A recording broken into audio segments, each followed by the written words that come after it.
Well, hello, this is Tom Berry. I'm the instructor for Sociology 250, Sociology of Popular Culture. Welcome to the class. Looking forward to a great term. What I'll try to do is every week give a 5-10 minute kind of overview of things that are going on for the week, introduce some new topic areas, provide some feedback and those kind of things. It's just a good way for me to communicate with you and just to give you a visual as well. So just give you a little bit. So for this short video, I just want to give you an introduction to myself, give you a little bit about information about the course, and then talk about the layout of the class and some expectations just to make sure you start off the class on a good, solid foot. My name's Tom Berry. I earned my PhD in sociology maybe 15, 16 years ago. I've been teaching full-time for 20-some years. Fell into sociology sort of through the back door. I was doing other things. I was working in the field of social work. I have a speech communication background as well. And just kind of fell into the discipline of sociology, and I've just really enjoyed my years of being involved in this discipline. I think it has so much to offer in terms of self-understanding, understanding the world that we live in. And it's a complicated world, it's a confusing world, and sociology, I think, offers some great tools and great perspectives to be able to understand more critically things that are going on today, to be more self-empowered by being aware of things that are going on and around us, and then kind of discover our own involvement with elements of, in this class, elements of culture and popular culture, and kind of how that assimilates into our own lives and our own perspectives and own meaning that we give to the world and to ourselves.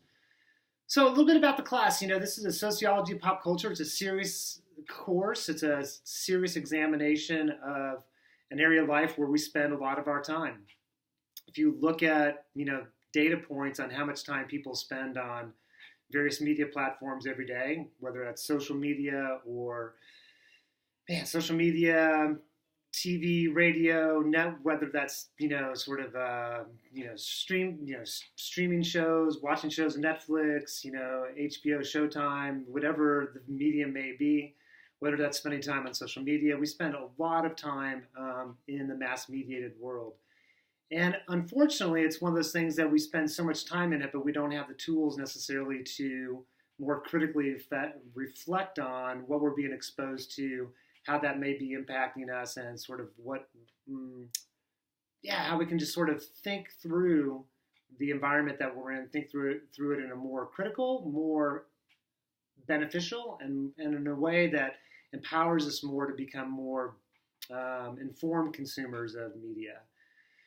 And we're going to talk about a lot of different subject areas. Little section on music. I'm going to start off with this first week. There's a video clip I want you to watch. It'll be a great one. Then there's an article as well about the Riot Girls, a band back in the 1980s, 1990s. And it's a great illustration of how music is a reflection of culture. Music is a vehicle to challenge culture, to change culture. And it's also a reflection of kind of within the industry itself, with the Riot Girls, the emergence of female punk stars or punk performers. They were trying to claim a voice in a space that was very a male space, genre of music. And so this music was, I think, thinking about the Riot Girls or understanding the Riot Girls is an examination of gender. It's an examination of music and the music industry. It's also an illustration of how music can shape, not only reflect culture, but also shape culture and change culture in the long run. So, like I said, sociology of pop culture, it's a deep area of study. It's a valuable area of study, and it's very difficult sometimes too, because what we're doing is we're taking things that we take for granted, everyday life stuff. You're watching movies, watching films, and now all of a sudden sort of be asking you to be paying attention to how different groups are being represented, different social classes are being represented, how sexual orientation is being represented, thinking about narratives within stories and how these narratives reflect things that are going on and sort of the historical time set, but also how these narratives are kind of condition us in particular ways, perhaps, that reinforce particular inequities and issues of social relations, social power. And I think, man, ultimately sociology of pop culture, I've just really enjoyed this class. First time I've taught this one online before. I've taught online before, but this is the first time for this class. So I'll be curious as we kind of get started, what your thoughts and ideas are about the subject area, whether it's making sense to you. In a face-to-face classroom, we can spend a lot of time with examples and illustrations and assisting students make those connections between what they're reading and sort of the day-to-day life stuff, the stuff that they're more used to. If you do have questions, you definitely can let me know. But my goal will be by the first couple weeks, you feel pretty well grounded in the main theories of sociology, the main idea of sociology, and that the readings really encourage you to make those connections, and that some of the supplemental videos also kind of work in that regard. Let me just give for a few minutes, give you a sort of layout of the class, and then kind of end this particular video with just sort of making a connection, making sure that you can connect with me if you do have questions. All the information for the course is available in Blackboard. All the readings are in Blackboard. There's no assigned textbook that you have to pay for. Everything is in Blackboard. Most of the articles that you will read are selections from books, popular press books, or academic journal articles. I've really spent a lot of time trying to comb through information that, there's definitely a purpose behind it. There's a diversity of material. There's a diversity of perspectives. And trying to make sure that the readings are fairly accessible to you, as far as just sort of doesn't overwhelm you with a lot of sociological jargon that doesn't make a lot of sense. I want to forewarn you that there's a lot of reading in this class, as with a lot of online classes. The only way to sort of get into the subject area is to be immersed in understanding through reading and through watching videos and through that kind of critical examination. So my guess would be on an average week, you can think about 50 to 70 pages of reading every week. I encourage you to be judicious in how you read. I think part of learning, as a student, it's like learning how to read effectively. When there's 70 pages to read every week, it's great if you can read every word, every page, and go through it. Rock on, make that happen. Sometimes, it may not be the most expedient or the most beneficial way to approach reading. It takes a while to kind of figure it out, but I encourage you sometimes to kind of take the articles and start looking through, for just glancing through. It's like, okay, what is it the article about? What are some main themes? What are some main ideas? Circle some things, highlight some things. And then, read sections, read different parts of it, and try to put things together that way. Looking for things that you can communicate back to me, things that you've gained from the article, things that you found valuable and beneficial. So all the readings are there. The structure of the class is basically the same every week. It's reading articles and providing a summary of those articles. I'm not interested in whether you agree or disagree with the author. Sometimes, content that you read may kind of stir something up in you, like, oh, you have a personal reaction to that, like either you fully agree with it or you really want to argue with the author. I'm not interested in your opinion about what the author has to say. I want to know that you understand what the author is saying and what they're communicating, and you can provide examples and illustrations of that. So it's a lot of reading, and the way to communicate you understand the material is through written communication. So it's a lot of papers. I think you'll get the hang of it after the first couple of weeks, but I do want to let you know that if you are uncomfortable with the amount of reading and the amount of writing, that probably the class, it may not be the best time for you to take the class. It'd probably be better after you have completed, writing 121 or writing 122, and just feel more comfortable in that sort of environment. I encourage you to pace yourself as you kind of go along too. Just pace yourself. Don't wait until Saturday or Sunday to do all the readings and all the writing. Take an article, read a little bit every day. Space things out. As you read the article, take notes of things that you want to communicate and identify as being important or valuable information. So in Blackboard, you find this. Look over the syllabus. You can see sort of the layout of the class.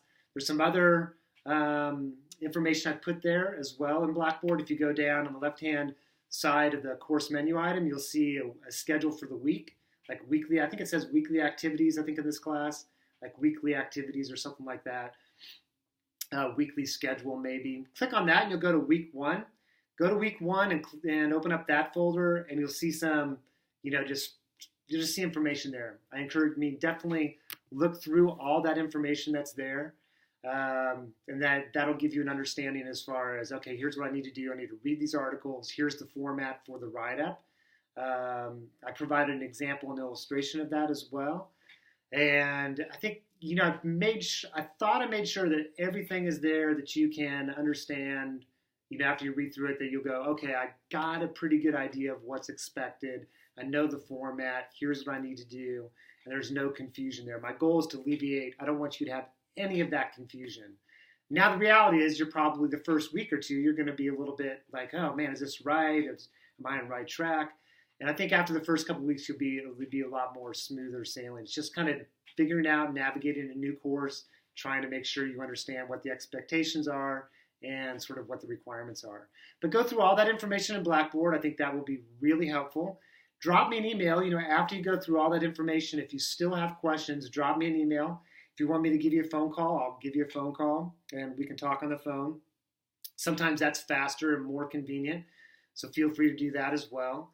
And then I guess, that's probably it for now. I guess one other thing as far as office hours, on the syllabus I have stated office hours. I teach 2 online classes this term and 2 face-to-face. So those are my stated office hours. I do indicate somewhere, I'm not sure if it's in the syllabus or somewhere else, that you can count on me responding to emails on Mondays and Wednesdays. I will usually check things other than just Mondays and Wednesdays, but I wanted to communicate to everyone kind of what my availability is, so you understand that, okay, it's Monday and Wednesday, Professor Barry is available, he'll respond to things, I think I said like by 3 or 4 in the afternoon or something like that. If you email me at 4, don't expect an email back that day. Sometimes I'll check. I'm most likely I'm going to check besides Mondays and Wednesdays. But I want to make sure you know that if you email me on Thursday, you email me on Friday, I'm probably not going to check my email all weekend. I need to have my own boundaries in place as well. And that's just it's an important thing, I think. And it's just I want you to be aware of when I'll be available so that you can know how to get a hold of me. And then also if you drop me an email, understand, why it may take a while for me to get back to you. But that's it for now. I want to welcome you. I think it's going to be a great class. Look forward to working with you throughout the course of the term. And if you have any questions, first of all, go through all the information in Blackboard. Make sure you complete the attendance requirement by Tuesday at noon to be able to keep your spot in the class. If you don't do that attendance requirement by Tuesday at noon, I will drop you from the class. And then you won't be able to re-enroll for the course. So make sure you do that. Like I said, welcome to the class. If you're on campus, stop on by. I'd love to meet you. If you want to give me a phone call sometime during my office hours, great to communicate on the phone as well. I want to let you know that I'm here to help you be successful in the class. My goal is not to put any roadblocks in the way or to make life more challenging than it needs to be. And at the same time, I'm going to challenge you. This class is it's an important class. It's a valuable class. I think it's in my face-to-face classes. I often run into where we have a conversation near the end of the term where we're reflecting on the course, and oftentimes students say, "Man, we needed to have this class, like earlier in our lives, because we really value the perspective that we've gained from this class." And my hope is that you can walk away from the class at the end of the term with the same kind of idea: is that you go, "Man, that was informative, valuable. I learned a lot. The class was organized super well. I was available to you. I was your coach. I was trying to support you as best as I could, and that you had a good experience. And it was an experience that benefited you in terms of your education and outside of the walls of education. It benefited you personally as well." So with that, I'm going to end this for today. Welcome Sociology 250, Sociology of Pop Culture.